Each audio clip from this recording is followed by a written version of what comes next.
Welcome, everyone. My name is Matt Helmer, and I'm the Director of Job Quality and Worker Wellbeing at the Economic Opportunities Program at the Aspen Institute. It's my pleasure to welcome you to today's conversation titled Backsliding on Child Protections, the Return of Child Labor in the United States. This conversation is part of our Opportunity in America series. During this series, we try to bring a variety of different people together, from researchers to practitioners to advocates to organized labor to workers and businesses and many more, to talk about the changing economic landscape in our country and how we can make sure that we try to build an economy that works for everyone. For those of you who joined early before the event started, you saw a display of photographs, and those were curated by my colleague Nora Heffernan, that were images of child labor from the last century. Most of those photos came from a collection by Louis Wicks Hine, who was a sociologist and photographer at that time, who documented child labor. His photographs for the National Child Labor Committee really were key in exposing the harsh realities of child labor during that time, and they really helped spark national reform and remain some iconic symbols of that time period and of social change. Those photos were donated to the Library of Congress, where they remain today. I think they're a reminder of where we've been and kind of where we are in some respects, but they're also a reminder of the power of art in changing how we think about and view the world, and a reminder of how art can lead us to change and reform as well. We'll come back to those in just a minute, but before we get started, just a quick review of our technology. Everyone's muted. Please use that Q&A button at the bottom of your screen to submit and upvote questions. We'll try to get to as many of those as we can. Share your resources, your perspective, your ideas, your opinions in the chat. If you want to post about this on social media, our hashtag is Talk Opportunity.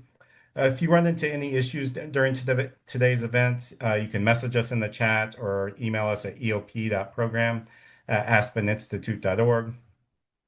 We are recording this event, and you will get a copy of the recording emailed to you once it's available. Finally, closed captions are available for the discussion. Just click that CC button at the bottom of your screen to activate them. Now to today's event.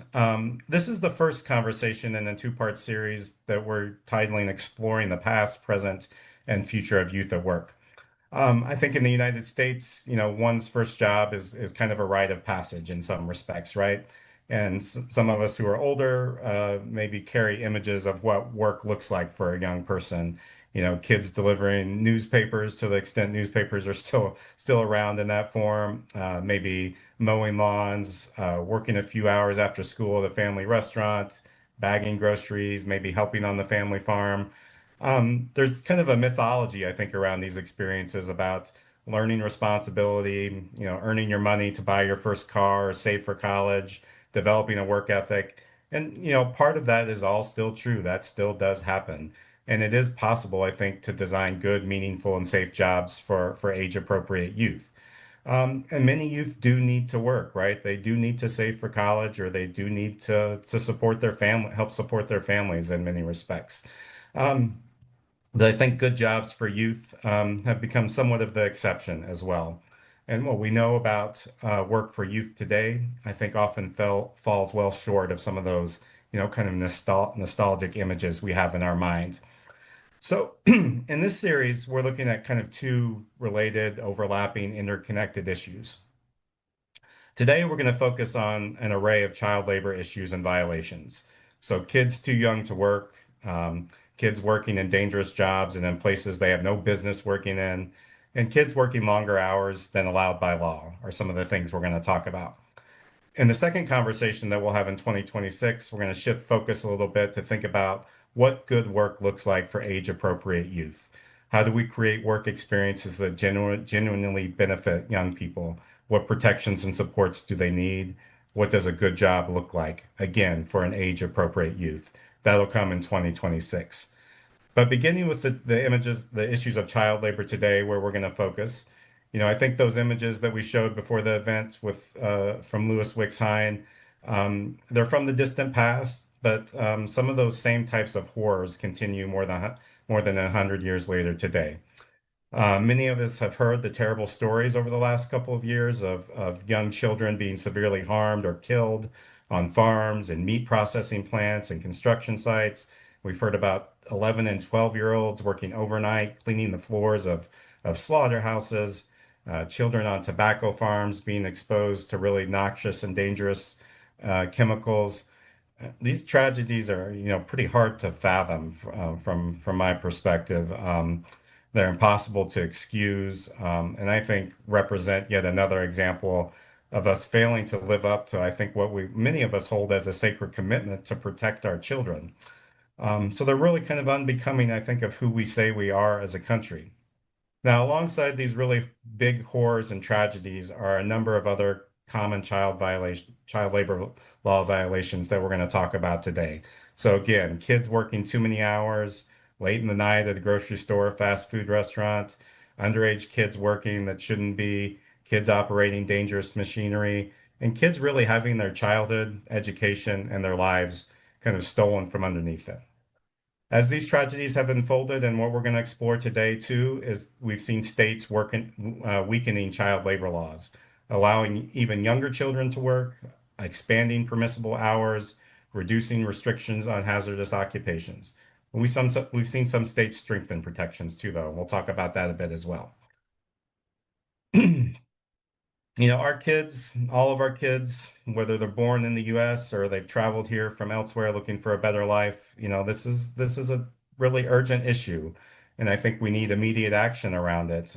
We need an economy where this type of exploitation of children and of workers in general is not just illegal, but it's really kind of unthinkable. I'll close by saying in a recent conversation I had with someone in the UK who was asking about what we had kind of coming up in terms of events and discussions. I said, we're going to do something on child labor. And he said, child labor? Really? In the United States? Like he was just so shocked and appalled and like flabbergasted that this was still an issue in the United States. And I think the hard truth is that while this issue has been rising in recent years and getting a little bit more attention again, it's kind of an issue that's never left us, right? We've made a lot of progress since where we were 100 years ago, but these types of tragedies still happen. We've gotten better at hiding them, maybe pretending that they don't exist. And I think one of the hard truths is sometimes we may not care as much because some of the kids that are being harmed and killed in this work most frequently are kids that have brown skin. And that's just a harsh reality that existed 100 years ago and is one that is carrying through till today. So I think this is kind of where we are. It's where we've been, but it doesn't have to be where we go, right? So how do we build a better future for the kids that are our future, as we often say, is what we're going to talk about today. We have a great panel that's going to dive more into this, but I'm going to introduce our first opening speaker, Yesenia Cuello. Yesenia is the co-founder and executive director of NC Field, a nonprofit that works with families in rural North Carolina to improve their health, livelihoods, and working conditions. Yesenia, I'll turn it over to you. Hello, good afternoon or good morning, depending on where people are watching from. My name is Yesenia, and I'm so glad to be here. Children working beside their parents build character. Early mornings in the fields teach discipline. Protecting the American farm means protecting a way of life, a cherished, wholesome piece of American culture. It's a compelling story. It's comforting.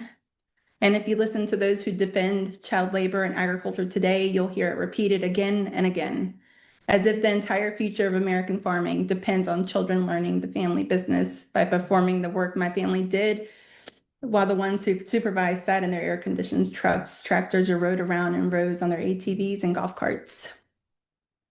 In all my years working in tobacco, I never worked alongside a farmer's daughter or son. I never met the white non-Hispanic children whose right to learn to farm supposedly requires the preservation of child labor exemptions. Those children aren't in the rows at 5 in the morning. They aren't the ones absorbing nicotine equivalent to smoking an entire pack of cigarettes through their skin or working inside a poultry or hog operation. The children in America's fields are immigrant children and children of color. So brown children, Black children, poor children, children whose families are held hostage by systems that were never designed for them to move upward. So if we're going to talk about legacy, we need to be honest about which legacies are actually being protected. There is a legacy we say we are preserving, the nostalgic image of a small family farm. And then there's a legacy we're actually preserving, the one rooted in slavery, exploitation, and the belief that certain farm workers, including children, belong to those who profit from their labor. In our experience, emergency responders have told us that if a worker calls for help or if there's a hurricane evacuation order, they call the grower first, not the worker, not the family, because the unspoken assumption is that workers on the farm are part of the grower's property, part of the operation, part of the asset. This is normalized plantation logic repackaged for the modern day. And growing up, I heard the same messages that every farm worker child hears.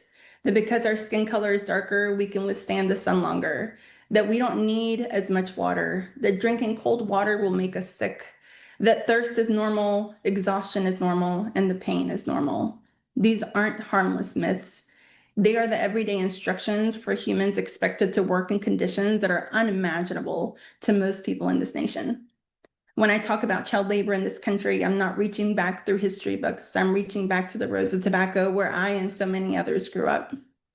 At 14, I stood in fields that felt endless, wrapped in a trash bag I thought would keep me dry, never knowing it would trap the nicotine and pesticides against my skin. By noon, my head spun from dehydration, my stomach twisted from the chemicals absorbed through my skin. My hands were sticky with tar. This wasn't 1910. This wasn't a story from some distant past. This was Eastern North Carolina. I was like, and it's happening today, and it's going to happen again tomorrow. We find children in poultry barns. We find them in hog farms inhaling ammonia strong enough to choke an adult. We find them gently but quickly harvesting our mother's day flowers, harvesting the blueberries, kale and cabbage that show up washed and beautiful in grocery stores. People want to believe our experiences are accidents, gaps, oversights, cracks in the system, but these aren't cracks. It is the system, a system that relies on extreme poverty, a system that relies on families who can't afford a car even if they had the right to drive, parents who are so busy surviving by ensuring our food supply that there's no time to learn English, who don't understand the bureaucratic maze required to access healthcare or school services or wage protections. A system designed so that mobility is impossible, so that children's labor often becomes the only buffer between survival and collapse. We inherited an agricultural framework exempt from the farm labor standards, an exemption powerful enough that no advocacy campaign has ever defeated it. And because that exemption exists, children, mostly immigrants, mostly brown and Black, mostly invisible, are still working today in conditions that routinely cause irreversible organ damage, heat strokes, and death. That's not a loophole. It's a caste system. A legacy not inherently noble, it's simply that we've repeated it long enough to stop questioning its sanity.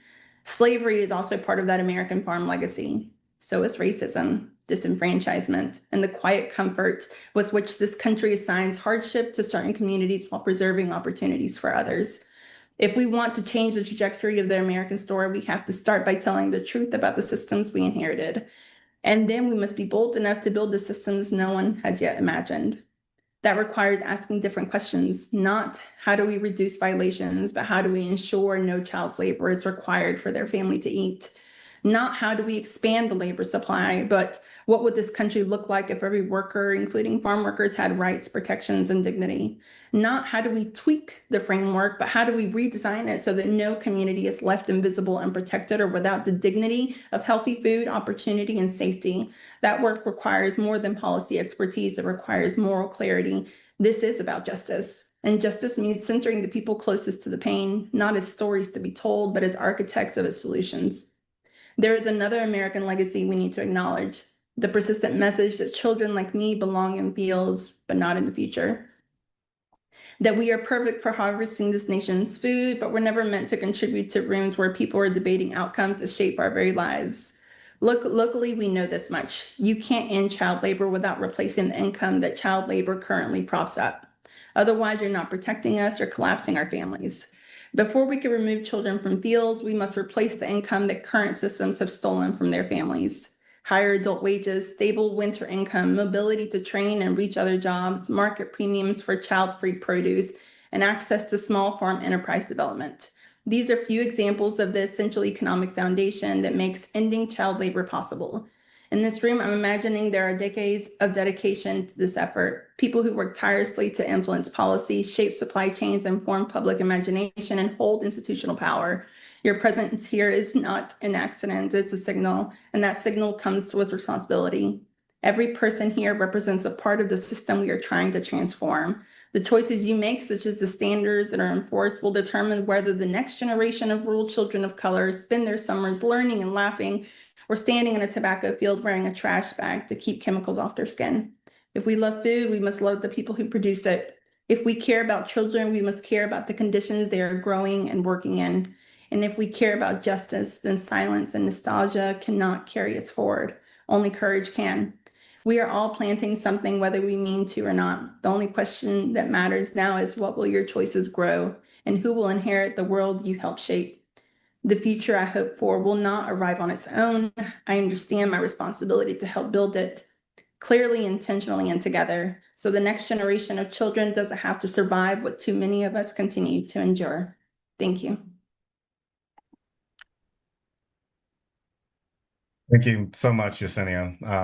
That was wonderful. Thank you for sharing your story. It's just an honor and a privilege to have you open up this conversation for us.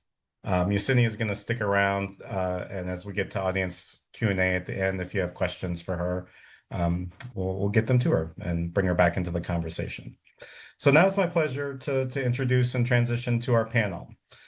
We have Reed Mackey, who's the Director of Child Labor Advocacy at the National Consumers League and coordinates the National Child Labor Coalition. You can read more about their bios on the website, by the way. I'm just going to put names and titles to faces. We have Ron Estrada, who's the CEO of Farm Worker Justice. Nina Mast, who's a policy and economic analyst at the Economic Policy Institute. And Charlie Wishman, president of the Iowa Federation of Labor, AFL-CIO. And we're so grateful to have Christina Cook from Reuters here, who was part of a team of journalists who were finalists for a Pulitzer Prize in 2023 for their reporting on migrant child labor in the U.S. So Christina is the perfect moderator for this conversation. Christina, I'll turn it over to you. Thanks for being here. So much for having me. And I'm really looking forward to hearing from the panelists on this important topic. One thing that struck me from our reporting on migrant child labor was just how young some of these children were who were working in these dangerous jobs in the poultry and automotive industry. And as we had just heard from Yesenia, in the farm worker industry as well. And also just how challenging enforcement was, in part due to limited resources and this ecosystem of labor brokers that muddied accountability, but also the extreme poverty that these families were finding themselves in, that they were making these decisions to send their children to work as well. As Matt said, people don't usually think of the US when they think about child labor. And, for us, when we were reporting, it was really eye-opening to see this happening at scale in one of the richest countries in the world. So like I said, I really look forward to hearing from the panelists about the current state of play, including how some states are actually loosening restrictions on children working, and how where we are fits into this historical context. I want to make sure this is a free-flowing discussion, and so I'm going to try and incorporate questions from the audience as we go along. So I'd like to get us started by having each of you introduce yourself, your organization, and a little bit about the current landscape. Reed, if we could begin with you, if you could introduce yourself and talk to us a little bit about your work and also about the history of child labor in this country. How did we arrive at this moment? Yeah, thank you. Well, I work for the National Consumers League, and we have a storied history. It goes back to 1899. A lot of its work to reduce child labor was very successful, and in helping to reduce child labor was done by women, great women. Frances Perkins, who later became the Department of Labor Secretary, was one of those women. It was a time when child labor was rampant. Kids were working 12-hour days in factories and in mills and coal mines, and a lot of that changed in 1938 when the Fair Labor Standards Act was passed. It provided some broad protections for kids. Unfortunately, it exempted agriculture, as you heard Yesenia say so eloquently. So we've been working on that issue for the last 36 years through the Child Labor Coalition, which has 39 organizational members, includes Farm Worker Justice on the panel here, the National Education Association, Human Rights Watch. We work closely with Yesenia at NC Field and Nina at EPI. Great to be on a panel with them. We work on both domestic and international issue, and as I indicated, our focus on domestic issues has been primarily over the last 36 years on agriculture, trying to close those exemptions that Yesenia talked about. We think there are about 300,000 kids working in U.S. agriculture. It's a pretty large number, and it is the one sector that kids are allowed to work in large numbers that is really quite dangerous. Agriculture has very elevated injury and fatality rates, and we don't understand, like, if you're going to make an exemption, why would you do it in agriculture? And as Yesenia indicated, some of those decisions were rooted in racism. So, why are we concerned about kids working on farms for long hours? Because the kids are dropping out. We think, we hear from allies in farm worker communities that 80% of kids in some communities are dropping out, and they're just exhausted, and they have educational discontinuities when they travel, and the health injuries that Yesenia mentioned. I'll just briefly mention a piece of legislation that would broadly deal with this issue. It's called the Children's Act for Responsible Employment and Farm Safety. And it would raise the age at which kids can work from 12 to 14, and it would raise the age at which kids can do dangerous work from 16 to 18, which is the same as every other sector. You have to be an adult to do dangerous work unless you're in agriculture. So in recent years, our focus has had to shift a tiny bit because of the expansion of kids in meatpacking plants that Matt mentioned. Kids working the night shift, doing really dangerous work with caustic chemicals. It got a lot of media attention. It was a grave concern. And, so we have kind of jumped in to do that. And we've also been working with Nina on resisting weakening of state law protections. So I'll stop there for now. And Ron, let's go to you next. Child labor is obviously, as we've just heard from both Yesenia and Reed, one of the core issues for farm workers, and it's a core issue that farm worker justice advocates on. If you could introduce yourself and Farm Worker Justice's work on this issue, and perhaps just talk a little bit more about how we got to that, to this point where the rules are just that much more permissive for children working in the fields. Yeah, absolutely. First of all, Kristen, thank you for having me here. Thank you for my other panelists and for Aspen for really amplifying this very important issue here. So first, let me just say Farm Worker Justice is a national nonprofit. We were founded in 1981 to confront the widespread exploitation of farm workers. We originally began by bringing litigation against agricultural employers who were violating basic labor rights.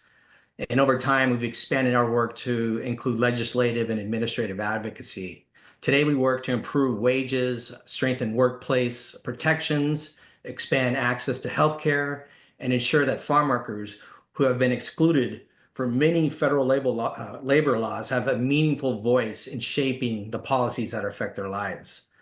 Now, although progress has been made, many of these conditions that we were created to fight still exist. And you heard this from Yesenia and Reed. Farm workers continue to face unsafe workplaces, including extreme heat, dangerous pesticide exposure, and a lack of protective equipment. And many live in overcrowded housing without adequate ventilation, heating, AC, or even reliable electricity. It's hard to believe I'm saying this in today's day and age here in 2025. I'm reading this off for folks who are so critical in providing the food we eat.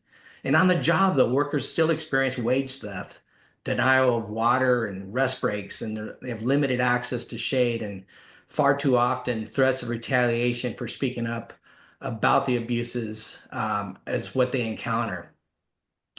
But for decades, FJ, or Farm Worker Justice, we've served as a convener for the farm worker advocacy community. We help to coordinate strategy. We join coalitions and build coalitions like READ's, CLC, Child Labor Coalitions, and we defend critical rules and legislation that impact farm workers and the U.S. food system. Now, I will say this, as Yesenia and Reed previously mentioned, these injustices trace back to the agricultural exceptionalism built into the Fair Labor Standard Act, and this is which was passed in the 1930s. That's something I know we're going to continue to talk about, but I wanted to say this, and with this, the reality is clear. Children as young as 12 are still legally doing work in the fields that would be illegal anywhere else. FJ is fighting to change that. We're doing this by pushing for stronger regulations, protecting families, and challenging outdated exemptions. We're working to ensure that every child can grow up safe, healthy, and free from exploitation. Ending agricultural exceptionalism, it's not just a policy issue, it's a moral imperative, and the time for all of us to act is now. Nina, let's turn to you next about EPI and EARN's work on child labor. I'm just interested in hearing from you about what you see as what the stakes are for the children and the workers, but also in the current environment, what are you seeing that that you think people should be focused on? Yeah, thank you. So as Reed mentioned, just to start, EPI, Economic Policy Institute, is a nonpartisan think tank that has been working for almost 40 years now to center the experiences of low and middle income workers, to center their interests in economic policy discussions, and we work across a range of issues. Child labor was not historically an issue area that we focused on until early 2023, when staff on the EARN team, which is our economic analysis and research network, this is kind of our state and local policy focused arm of EPI. We started noticing this trend of multiple states proposing bills to weaken state child labor standards. And that's when we started reaching out to our network, which is a network of nearly 60 state-based research and policy organizations working on a range of economic justice and racial justice issues. We started reaching out to folks to understand what they were seeing, how these bills were playing out at the state level. And since that time, we've been really working closely with our state-based partners to create awareness around bills that seek to roll back child labor standards at the state level, and also encouraging lawmakers to propose stronger standards, because, as we've discussed so far in this webinar, child labor is an issue that most people have assumed has gone away in this country, and it's no longer an issue. But states actually have historically played a very strong role in advancing protections for youth workers. And so those standards are what we're encouraging lawmakers and our advocates in states to take another look at and see how they can strengthen, as opposed to the trend we have seen to actually weaken those standards in many states. And I think, even though a lot of our partner organizations historically haven't worked on child labor, they recognize it as connected to a lot of the issues they already focus on, whether that's immigration, education, other labor standards issues. And they also correctly see the issue of child labor, as one part of a multi-pronged right-wing agenda to limit access to education in this country, to make jobs more precarious in ways that enrich the wealthy and corporations further. And so I think when we think about child labor, we always try to connect the dots for people and show how this is not merely an issue of just youth employment standards. It's a larger issue about who has access to economic opportunity in this country, education, and who is creating the system to limit that opportunity. So I'll stop there. Going next to Charlie, Iowa was one of the states that was working very actively on trying to loosen child labor laws, and you were actively advocating against that.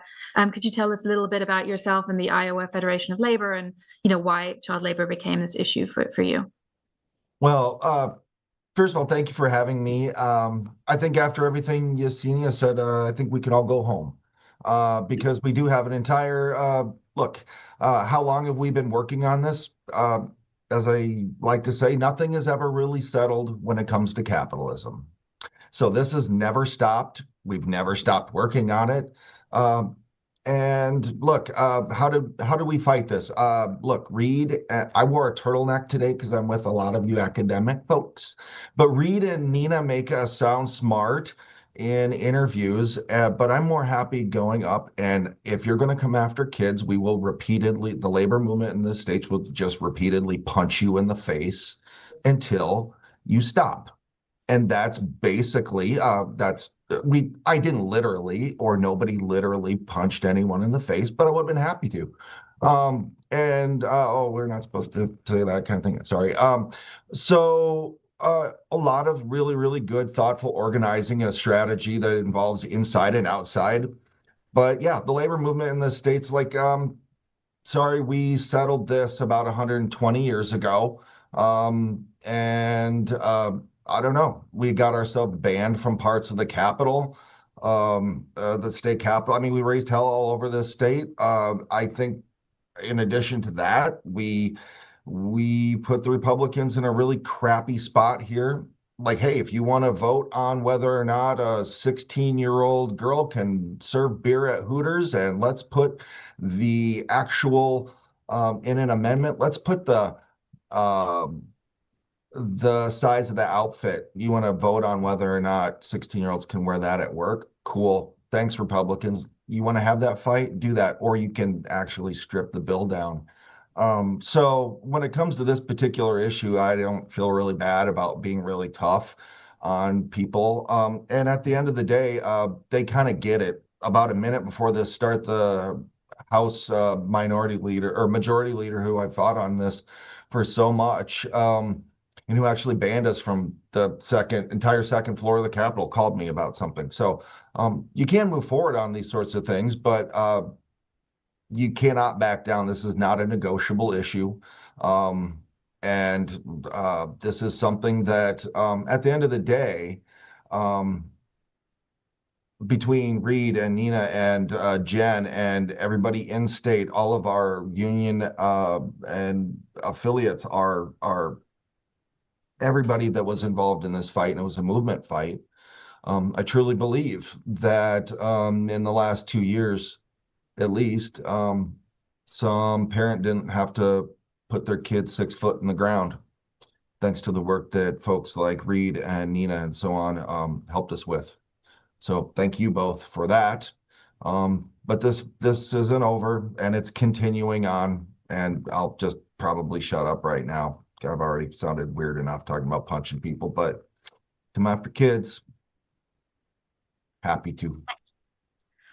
Thanks so much, everyone. And Reed, if we go back to you, what are some of the common wage and hour violations that you've seen from industries such as fast food and meatpacking, or restaurants, as Charlie was just talking about?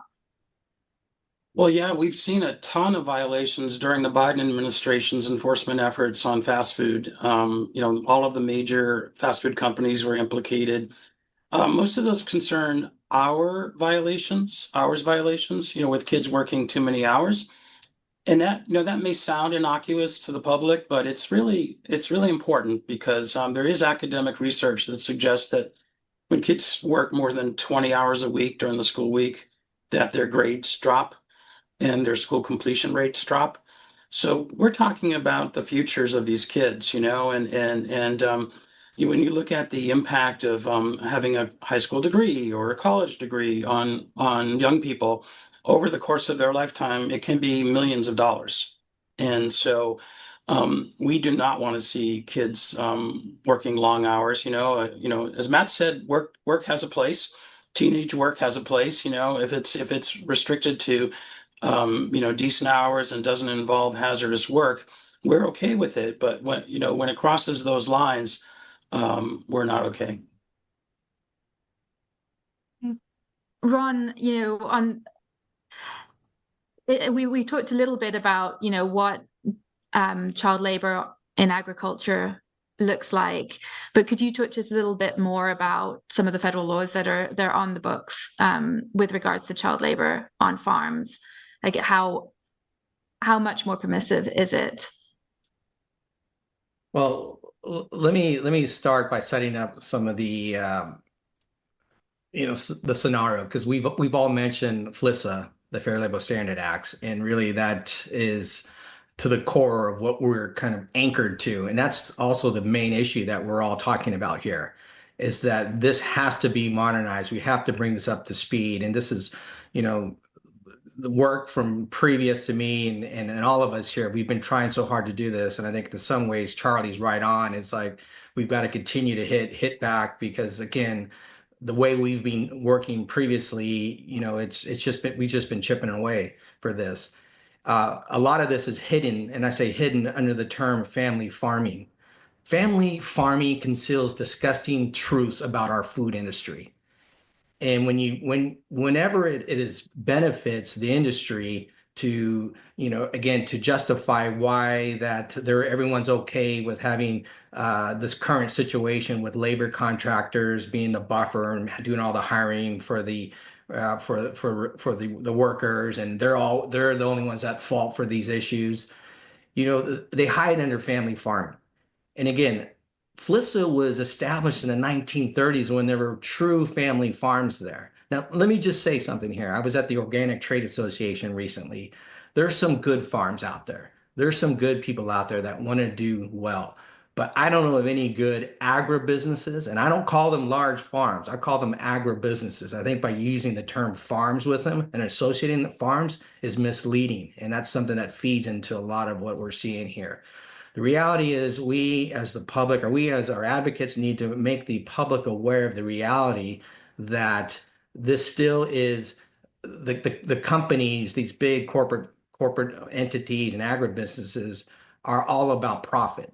They're about what is, you know, how much money can we make at whatever cost. And unfortunately, what we're talking about today, it's the cost of children. And these are children. It doesn't matter if they're undocumented or US citizens, they're children. And it is all of our responsibility as human beings to stand up and face this. Can I follow up on what Ron said there? I think that what you're talking about, Ron, I think that this really poses makes our battles even tougher in traditional farming states, right? So, for example, you know, heck, I grew up on an 80-acre Hereford cattle farm, and I did all kinds of stuff that I probably should have been doing at a really young age. And that's just the way it was. That doesn't exist anymore. But the idea that so many people have in their head is, oh, well, I worked on the farm when I was a kid and it wasn't that dangerous. My parents watched me or whatever. And there's this idea that's very separated from what happened after the farm crisis in the 80s. And then what happened with corporate agriculture after that, and that we really don't have family farms anymore. But there still is this very romantic idea in people's heads, you know, that's what it was. And back to this, I learned these values when I worked on the, you know, when I baled hay or whatever, when I was a kid. When it's like, this is really, you know, that's not what's going on here. We're talking about Guatemalan kids who are working on a hog insemination plant let's call it a plant in Clarion, Iowa, and showing up to school and falling asleep right away because they're getting done with work at 5 a.m.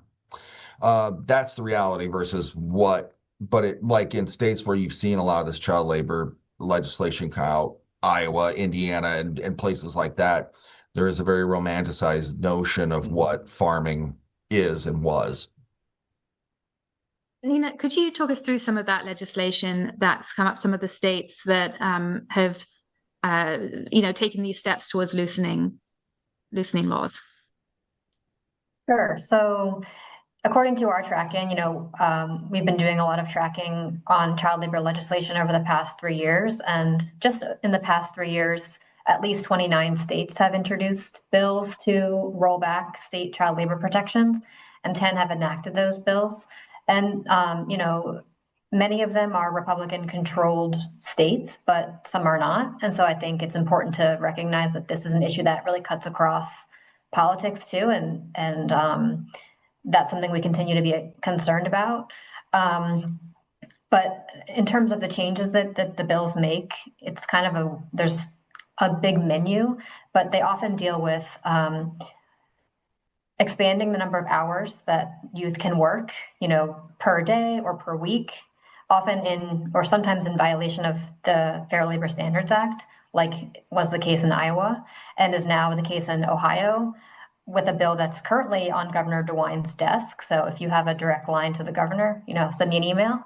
But then we also see bills to create new exemptions from state child labor standards, often under the guise of work-based learning or career and technical education. So, we have these bona fide programs through which young teenagers can have work-based learning experiences, but there's this effort afoot to weaken the regulations around those programs and introduce new sort of unregulated ways to exempt minors from hazardous work protections under state law.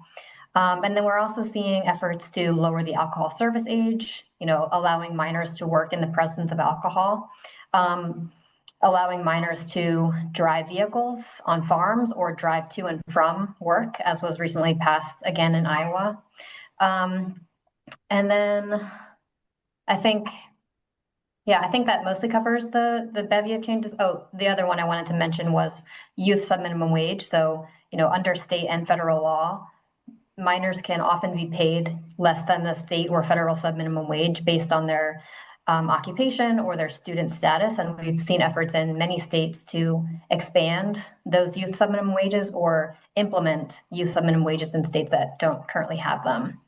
And so these are all efforts that we're working with our partners in many states to combat, to oppose, and we've had a lot of success in at least watering down bills where we can't necessarily block them. And I think to Charlie's point, like there are these pervasive economic messages that have been really powerful in some of these states, and it's been a challenge, but I think to combat those, but I think where we've been able to work with community and be able to be out in front of these bills, we have seen some success in opposing them. It's interesting that all these bills are happening at the same time. Do you have a sense that they're being coordinated? There's definitely coordination. Foundation for Government Accountability was the big push behind many of the bills to eliminate youth work permits across multiple states. That's a change I forgot to mention, the elimination of youth work permits in many states. And that's really dangerous because the youth work permit system is really what is stopping minors from being employed in hazardous or inappropriate jobs in many states. And so they were really pushing model legislation in many states to undo those systems. And then we've also seen industry groups oppose, or we've seen industry groups support a lot of these efforts to roll back child labor protections in many states. And so there's certainly a high level of coordination. I do think that we saw a flurry of legislation coming out of the pandemic, and I think that's in part due to the fact that low-wage workers were finally seeing some modest gains in their wages. And, there was this idea that we were in a tight labor market coming out of the pandemic, and so they were seeking to replace adult workers with minors in many cases. So I think there's a bit of that timing element as well with like the broader macroeconomic trends. I think the other thing is that we weren't necessarily ready for these bills to be coming out in the wake of the COVID-19 pandemic. I do think maybe in the last year or so, we've started to see a little bit fewer of these bills, and that's definitely a welcome sign compared to the number of bills that we've seen that actually propose stronger protections. And so I think there has been a shift, and that's been really exciting to see. Charlie, in Iowa, were there particular arguments that you made that you felt broke through, that people took on board when you made them about the child labor bill suggestions there?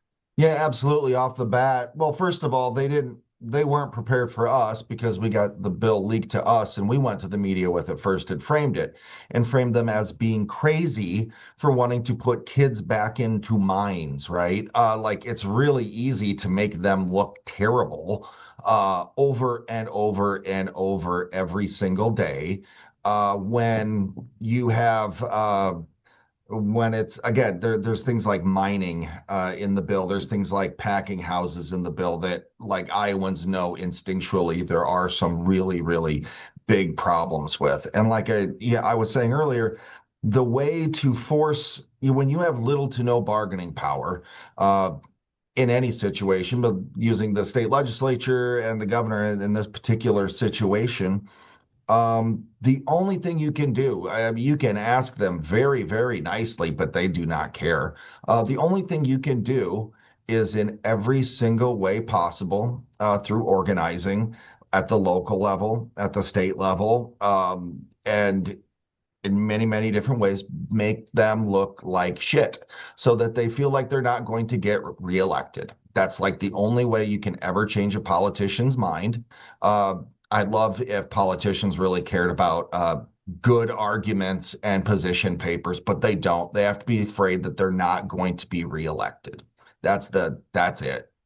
And we just did a really, really good job using the research, using the data, using the talking points and all of the things that were provided to us and that our national partners, some people on this call, like I mentioned, Reed and Nina as well.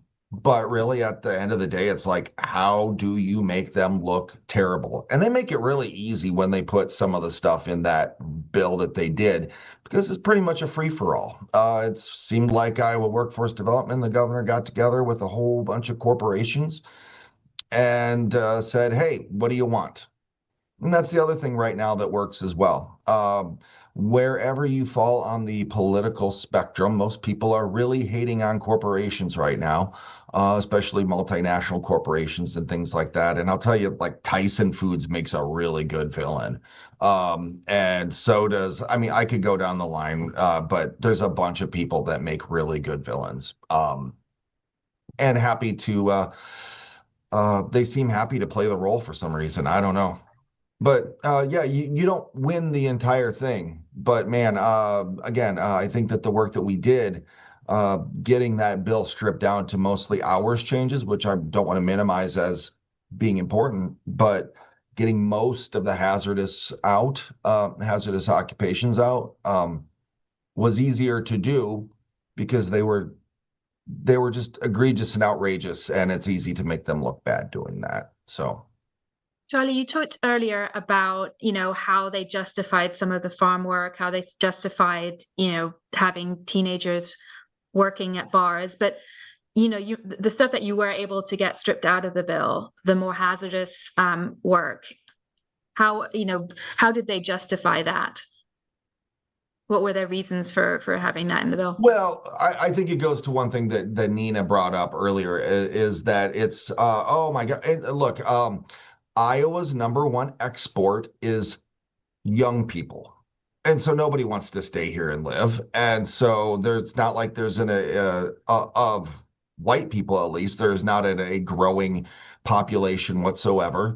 And so there's this idea of like, and so there is a workforce issue in general on, I hate these terms of middle skill or low skill, whatever. But there is a huge problem when it comes to the just having enough workers in the state to do some of the things that we need to do. And so, yeah, it does end up, that's how I believe that they ended up getting into meatpacking, how they ended up getting into manufacturing, how it ended up getting into all these sorts of things, is because they just like, I'll take Firestone here in Des Moines. Usually they build ag tires. They're USW 310 steel workers. They're normally 1,200 people. They're about 800 or so, just as one factory. I'm using that as an example of like, well, the ag economy slowed a bit. I could go through the trades. I could go through every single sector. We don't have enough workers, and so capitalism usually just turns to who's the easiest to exploit. And so that's where we end up with these child labor bills. Yeah, on that front, Governor DeSantis has explicitly argued that we're deporting a lot of immigrants, so we need to hire teenagers to do those jobs. These really dangerous, difficult jobs. So it's a crazy argument. Reed, I'd love for you to expand on that a little bit, because it's kind of impossible to talk about exploitation in these industries without talking about immigrant labor. what have you seen in terms of the people being prepared to come forward, the possible, what you're seeing on enforcement? Well, I think there is a tremendous amount of fear at the moment, because of ICE and all of these crazy immigration activities. People are really, really afraid, and human rights are being abused every day. We see it. Um, I, I think these are very vulnerable workers. A lot of the kids that ended up in the meatpacking plants were unaccompanied minors. There was a surge in unaccompanied minors over a 4-year period where like 120,000 kids were coming in a year. And these were young kids who, should not have been in meatpacking. You have to be 18 to work in those factories, but they were getting in with fake IDs, and the companies were not looking. They kind of looked the other way. So incredibly vulnerable kids that, were desperate for money and willing to do, almost anything for it. Um, and and now, it's a little unclear, like, are there still large numbers of these kids entering the plants, with the border having been basically shut down? There's a lot of uncertainty at the moment right now, what's happening in those plants. And at the farm worker justice perspective, Ron, what are you seeing in terms of how immigration enforcement might be playing into the labor in the fields? Well, just to piggyback off what Reed shared, fear, there's fear, and there's actual the actual actions of removal. And again, just to be clear, this is not just undocumented. They're actually targeting U.S. Farm workers as well. And there's really very little disregard that is the case from the administration here for this. So in any environment, right, you're going to have folks who are not only afraid to go to work, they're afraid to go to school, they're afraid to go to churches, they're afraid to go to hospitals. And keep in mind that the data, and this is something and Nina I'm sure could validate, is rural communities in rural America are largely based on the workers from the ag industry and farm workers and immigrant communities and communities of color that are thriving and keeping these communities around. So it certainly is a trickle down effect that when you impact one workforce, such as farm workers, and that impact, again, fear, we're seeing it in fear alone is going to have that ripple effect. Now, we know of already some farms in Texas, some farms in the Midwest that are actually beginning to not only lose harvests and lose crops, but are seriously thinking about closing down. And one of the things that we're seeing as some solution currently from the administration is you're hearing a lot about H-2A workers. Let's keep in mind the H-2A guest worker program was created as a temporary fix, a temporary solution. It was not created for a permanent solution to what we're dealing with in terms of workforce stabilization in the U.S. farms. So right now we are looking at a Band-Aid effect here. And not only are we looking at a Band-Aid effect, but because of the rhetoric that we're seeing that this country is it's coming out of Washington, we're starting to see decreases in the number of individuals that are looking to apply as a guest worker program. So this is a potential train work in our food system that we're seeing as a result of how the immigrants in this community are being treated. Now, one of the things I want to take this back down to child labor here is one of the roots of child labor that we're seeing is obviously is the economic status of the families. So when they stop going to work, there's the revenue and money stops flowing into the families. In fact, there's a need for, in some cases there's this need and for the children to come in and help support the families here. But what we fight constantly for and have been for decades is that some type of legal status in federal legislation be included. In fact, there is a bill, Farm Workforce Modernization Act, been introduced 4 times, bipartisan support. it's had bipartisan support, and it's actually passed the House a couple times. It is something that, if you look at the supporters, these are folks who are familiar with ag, familiar with industry, and the importance of having a stable workforce. But again, I go back to, the industry and those players that, that are controlling the industry and that are halting or stopping this type of legislation, which this country solely needs, in addition to really address the child labor, but to provide food on our tables. So this is something that is, we're not going to hear the last of it. This is going to continue. And lastly, I would say it's real time for us for farm worker justice. We're working with other farm worker advocates on the interim final rule that was put out by the Department of Labor. We're leading some comments to really, again, to re-educate and create awareness of and these concerns that I've just shared. And there's another concurrent issue going on, the adverse effect wage rate, which is basically looking to, at a time when we're looking to supposedly increase and support the U.S. workforce, we're going backwards. We are looking by decreasing wages for H-2A guest workers, we're conversely decreasing the wages for U.S. workers. So again, it's just a lot going on here, and this is something that we will continue to fight for. This might be one for Charlie. It's an audience question. Are the arguments that proponents of weaker standards use, do messages of parents' rights play into this? Well, sure. That is one of the main talking points here, I think, on the other side. I think that, as far as the actual debate goes, my responses to that always had to do with, you're right, it is about parents' rights. This bill was written, or these bills are written by corporations, and quite honestly, the manager at Chili's does not give a crap if your kid has their homework done, but the parents actually do. So the parents aren't really able to control whether or not their kids are getting scheduled till 9 o'clock, and then they have to drive 45 minutes home, and then they might get to doing their homework at 10, but we know that that's probably not the case. So there's a big, that was the way I think that we always came back at that. But it is a very, very strong argument, as we're with,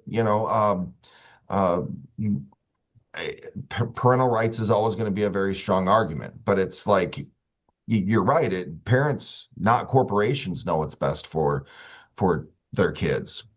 So another audience question, maybe for Reed, was asking for insight specifically for the 3PL industry, so warehousing and transportation. What are you seeing there, and where? Well, I haven't seen specific child labor allegations against the warehouses. I don't know if maybe Nina has.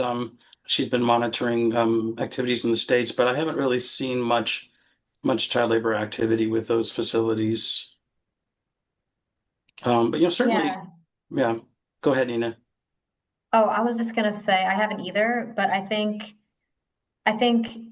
to the extent that warehousing and transportation are two highly fissured industries, where the workplace structure is governed by layers and layers of contracting and subcontracting, that is a key risk factor for child labor violations, because you have kind of this diffusion of responsibility across the employer, and no one is necessarily checking to make sure that there's no child labor across the supply chain. And when violations are found, many times the corporation that is in charge of the entire supply chain is at the top, can avoid responsibility because they weren't the direct employer. And as we see our economy become more fissured across many types of industries, including warehousing and transportation, I think that will necessarily lead to more child labor violations. And unfortunately, even at the federal level, we still don't have a great way of dealing with that because of the issues related to joint employer standards. And the Biden administration did make some strides on enforcement of these types of situations, but there's still a long way to go. Can Look, I just want to, Nina made such a great point because child labor, wage theft, misclassification, and independent contracting are all such interrelated issues, especially when it comes to construction, specifically kids working on roofs, and where we see so many really, really dangerous situations. But a general contractor subs out the work to a random sub that you don't know, and you cannot track them down later. And poof, they're gone, and nobody's responsible ever. And that always happens. It happens around. So not only do kids get exploited, put in dangerous positions, don't have any work comp on them, no unemployment, anything like that. But if there is something that happens where they fall off the roof, they're pretty much left high and dry and have no medical coverage at that point, other than to sometimes the subcontractor will just take the kid to the ER and drop them off there and leave. Yeah, if I can add, Christina, just to Charlie's point, and for the very few, very, very few that somehow may get caught, the fine that they have to deal with is so low, it's actually a line item budget. So they budget the growers and owners, and in this case farms, budget to pay that. And it's really has no deterrent at all to have them change or not. And I just wanted to add that to that because that's worth sharing. There's another audience question about how we can improve and expand valid sources of data on child labor in order to continue to expose the situation. Maybe that's one for Nina. Yeah, I can take a shot at this and I welcome others to also weigh in. But I mean, data availability is definitely a huge problem in the child labor context. I mean, we don't even have data on employment at the national level for minors under 15. The Bureau of Labor Statistics simply does not collect it. And so that's a major limitation, especially because in agriculture, you have minors working at much lower ages and in work that's maybe more informal, it's harder to reach them. And so I think agricultural data is particularly difficult to come by. And that's really a problem because agriculture is the most dangerous industry for youth workers. And so I think, there were efforts that were begun under the Biden administration. I know that the Government Accountability Office was looking into updating a 2018 report on working children that I participated in their initial information gathering. I'm not sure what has become of that report. I think it's safe to say that the Trump administration does not have the respect for data and the work that goes into collecting and disseminating these large public surveys. So it's a problem that we certainly haven't addressed, but I think I absolutely agree that we need better data to be able to fully understand the scope of this problem and to be able to provide solutions that really center the workers that are most impacted by these violations. And the Trump administration has decided to cancel the National Agricultural Workers Survey, which has been a real great data source for farm worker advocates for over 30 years. And they just decided it wasn't necessary anymore. It's kind of a ridiculous decision, and it's going to really hurt. It's going to hurt efforts to to help that population. Exactly. Yeah, I was going to add that to that, Reed. It's like not only do we need data, we almost need to stop those from removing the data, the points that we gathering that we have, and that was FLS is certainly one of them. And I mean we've got to we're tracking to see what happens with NAS as well. But again, there's the data, and then there's also, once we have the data, is just to really identify some type of transparent reporting of that data, and it's a whole nother issue in itself. Ron, where do you see any potential policy solutions? Wow, federal level. I mean, that's really the question of the hour, and because we're still in really kind of defense mode and feel like we've been defense mode for years here. I mentioned Farm Workforce Modernization Act, and again, this is really the umbrella approach to where you're able to ensure that the parents can earn a living wage that will trickle down to, address some of the issues around, children wanting and having to work. But for right now, again, we signed on to Reed. I know Reed. Well, I don't want to take any of his thunder to the legislation that Reed's and bill he's sharing. I know he has a link he'll share shortly.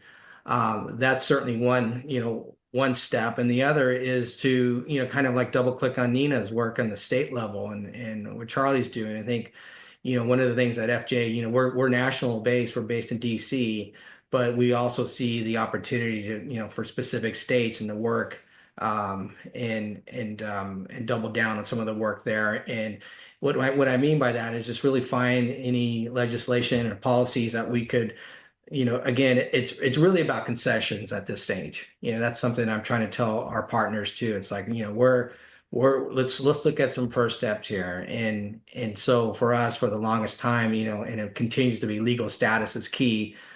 But I will also share that the need for education and public outreach still exists. I'm not going to give up on that. That's something that we feel that we still have, and any movement. If you look over through history, it's really the people-driven movements have really been the ones that have been able to really largely change and impact legislation and policy. So that's something that we're looking at right now. And there were a few champions here, as I mentioned here, that really want to do the right thing here. But it's unfortunate that just this day and age and where we live in, it's something that it's a battle on the federal level, but certainly on the state level, we can get some wins on state, maybe even local, drill down to county and city would be another option. But again, public education is something that you're gonna see a lot coming from us. Reed, I'd like to ask the same question of you. What opportunities you see currently at the federal level? Yeah, so one of the bill that Ron was referring to is a bill called the Children Don't Belong in Tobacco Farms Act, and kids are working in U.S. tobacco. They're getting sick. They're getting a thing called green tobacco sickness, which is basically nicotine poisoning. And the symptoms include dizziness and vomiting and nausea, fainting. I heard one North Carolina teen describe it as feeling like I was going to die. And the kids and adults both wear black plastic garbage bags while they work in tobacco fields to try to prevent the nicotine from going onto their skin and making them ill. So we think it's a great bill. It's been introduced most recently by Representative DeLauro. Senator Durbin has championed it for over a decade. In the House, it has 55 co-sponsors. So I think we're going to be providing a link here for people who are listening, who are willing to contact their member of Congress and say, please co-sponsor this bill, either in the Senate or the House. And it's a no-brainer, really, because tobacco is an industry that kills 8 million people a year. There really aren't many allies of tobacco, except for tobacco farmers. And it's really, I think, doing damage to kids. So we would love to see everybody on this call. If you want a takeaway action item that takes 1 minute, please go online and write to your member of Congress or senator and say, please co-sponsor the Children Don't Belong in Tobacco Farms Act. It's all mechanized, so it's not hard to do at all. Nina, you mentioned that some states are going in a different direction and actually trying to strengthen child labor laws. Could you talk a little bit about what you're seeing there? Yeah, and this has actually been really an encouraging sign. I think in the past year, I actually was tracking more bills to strengthen child labor standards at the state level than I was seeing efforts to roll them back. And that is kind of a new trend we're starting to see. And so that has been really exciting. There are so many things that states can do to strengthen their standards. Many states have child labor standards on the books that haven't been touched in 60, 70 years or more. But there's a lot of opportunity there. So, anything. So I'll just give an example of Colorado which has really taken several steps in the past few years to strengthen their standards. So first, in 2023, they passed a bill to allow victims of illegal child labor to sue their employer. And then in 2024, they followed that up with a bill to make child labor victims eligible for damages paid by the employer, as well as increased penalties to use them for wage theft enforcement and other types of labor standards enforcement. And they also removed parental criminal liability from state code. And these changes are really important because we know that children and their families are often scared to come forward to report child labor violations. And under many state laws, they really have nothing to gain. They only have something to lose, which is losing their job.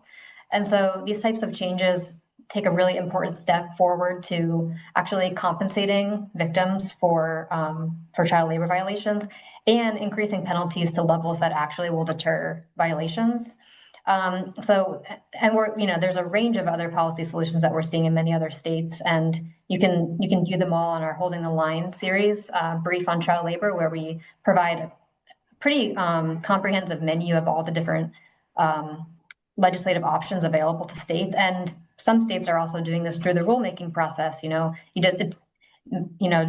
There are other options besides legislation to protect child labor or to advance child labor standards. So I encourage folks to check that out. But at the federal level too, and at the state level, we really need to be raising the minimum wage and eliminating harmful sub-minimum wages for youth workers and for all workers, because that is really at the root of some of the child labor violations we're seeing, is that workers need to be paid a living wage. And I think that would go a long way in preventing some of the issues we're seeing at the state level. We have an audience question. Who are unexpected partners in coalitions to defend against backsliding in child labor protections? I know who wants to take that. Charlie? So I would, again, it's hard to find people for this, and let me just say, it was a very, very easy thing when we were doing a lot of, when labor in the state was doing a lot of events and a lot of press and all over the state and really raising the profile of this. It was, next thing you know, part of this ended up being the strategy of the League of Women Voters showing up to they don't care about me as much, hollering at them because they're used to that. But when the little old ladies from League of Women Voters show up at the forums, then they start to get scared that this is a real issue, right? And it's I don't know, again, I'll go back to what I said earlier, is all the policy papers in the world don't stop this stuff. But politicians being afraid that they're going to lose their jobs, that is what stops, or at least allows compromise in our favor on this sort of thing. So you have to engage the public, whatever coalitions you can build. And it's hard to find people in favor of sending kids back into packing houses and into mines and things like that. So this was an easy one to find some find allies on. In our tobacco work, we've actually found that some of the companies and some of the industry groups have acknowledged that it's work that's not really fit for kids under 16. We're trying to ban it for kids under 18, and they won't go that far. But it's interesting that they basically say, yeah, this work is dangerous, and it's not that great for young kids. So that was a bit of a surprise.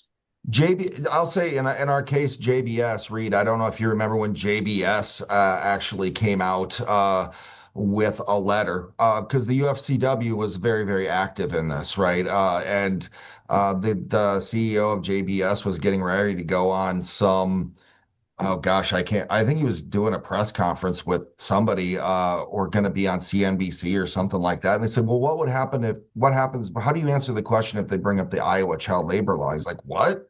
I don't know anything about this. He's like, well, what if this bill allows people under 18 to work in your plants? He's like, I don't want anybody under 18 working in my plants.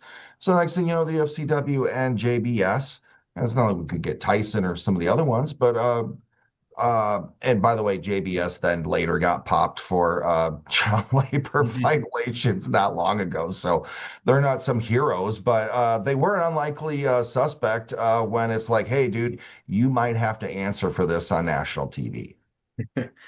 Yeah, I just want to add to the couple things is the U.S. Conference of Catholic Bishops came up with a statement recently, which was very, something very rare for them to do. I think the previous statement was on ACA, and it was focused, although it was focused on the treatment of immigrants, they too would be, a partner that we, faith-based groups and such to consider looking at. And I would also too, one of the things that I'll share with some of our work that we've done with some of our groups in this public outreach phase that I've shared is also chambers of commerce. And the chambers of commerce have been, I've been really kind of promoting to expand the network outside of farm worker advocates and such, and non-traditional partners that will make people scratch their heads. Well, where's the connection and such? And so what we've been doing is connecting this to the pocketbooks of consumers. And this was one of the messages in share, like, to the degree where the workforce of farm workers go, so does the cost that you're going to be spending at a grocer or retailer's or grocery store. So the business community here, we all know, again, it's kind of like that, let's see if we can find some ways to have them work for us. And these are mainly small businesses, the small grocers, the bodegas, and the markets of the world, to get them working for us and talk about the economic mobility piece to this and how this could be something that is also key for potential solutions and partnerships. And we have Yesenia back for the audience question portion of this. So Yesenia, I think you have something to add as well on the question on partners. Yeah, absolutely. So we have had some unlikely partners, especially whenever we've turned to groups like our faith-based communities.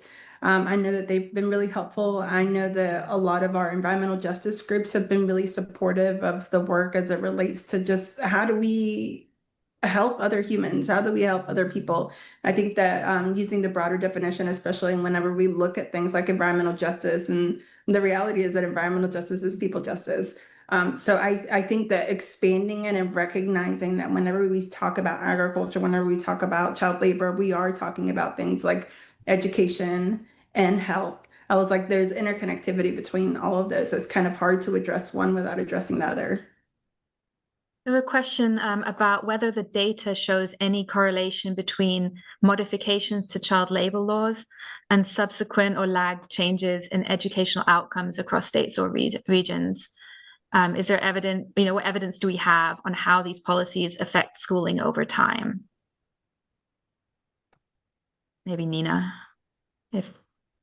Yeah, I mean, I think unfortunately, because these laws are so new, it's largely too soon to be able to see what the long range outcomes are going to be. But I think we can be pretty confident that states rolling back child labor laws will lead to lower educational attainment for youth in some of these areas, particularly areas that are already struggling with high absenteeism rates, low graduation rates, which obviously come with a range of negative outcomes for these workers into adulthood. But we have some recent evidence on the importance of employment certificates or youth work permits in preventing violations. So there's a relatively new paper that we can share after the webinar that shows that states that have youth work permit systems have lower rates of child labor violations. And that when violations do happen, there's more enforcement of those violations compared to states that do not have them. And so we know of some recent research on the protective effects of strong child labor standards. And I think that is really just evidence that we need to continue this work to strengthen standards instead of weakening them.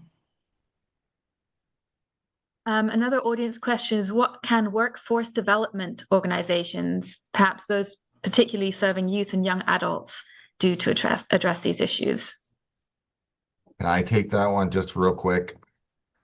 In Iowa, the Workforce Development Board, which I missed that meeting because I was on jury duty doing my civic anyway.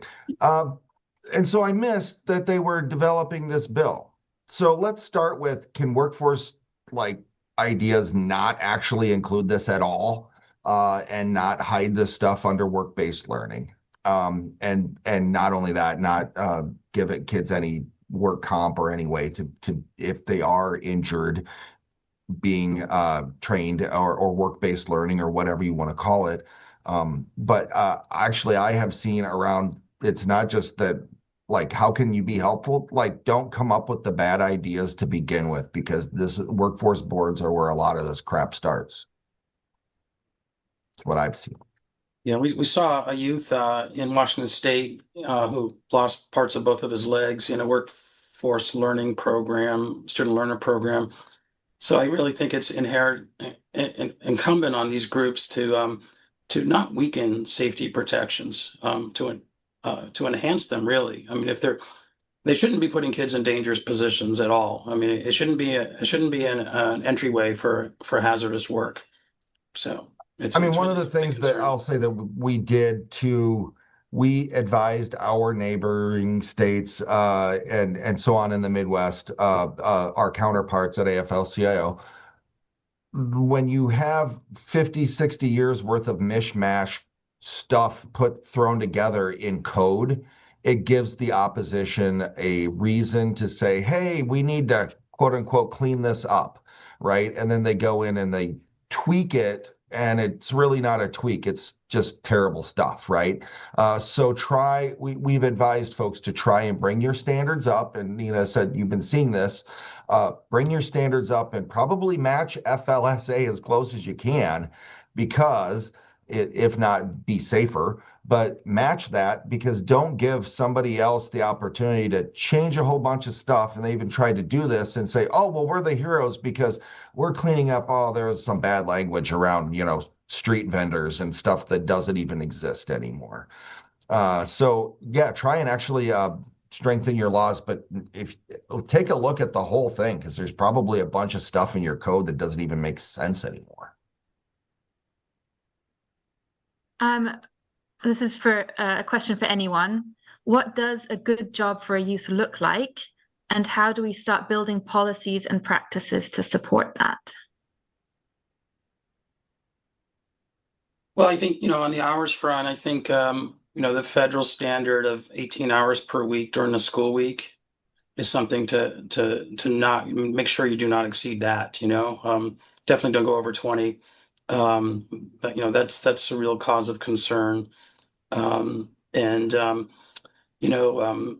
Safety consciousness is absolutely critical. We've seen kids get hurt. I saw a kid I talked to his parents in Wisconsin who was working in a factory. His parents thought he was sweeping the floor of this warehouse, but he ended up losing half his hand when he moved over to a manufacturing metal stamping machine.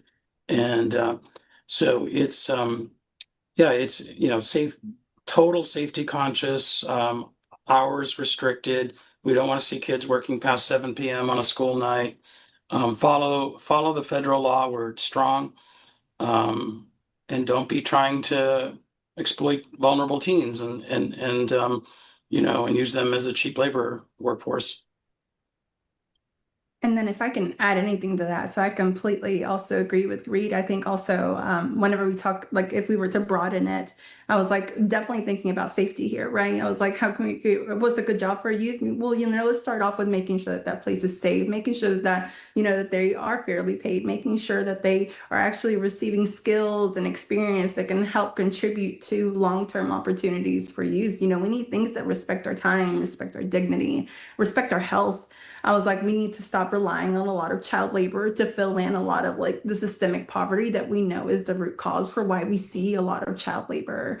I think one of the other things that we also need is pathways. We need something that at the very end of the day ensures that families have the ability to have economic stability so that the youth don't feel forced to work and can focus on learning and their growth. I think that at the end of the day, that whenever we think of a vision, whenever we think about the legacy that we want to build, whenever we think of, why people are here in the first place, it is to create a better future for their families.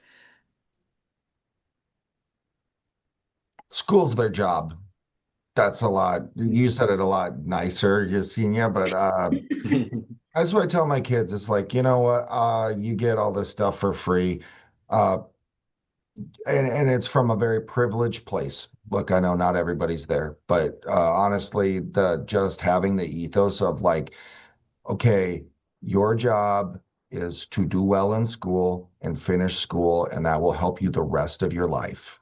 That's the best youth job, in my opinion, is to focus on school. But again, that's a I don't know. I'm a single dad, white guy, and I'm not in the middle of um, a lot of situations that a lot of other people are. So it's easy for me to say that. But if you can, make school your kid's first job.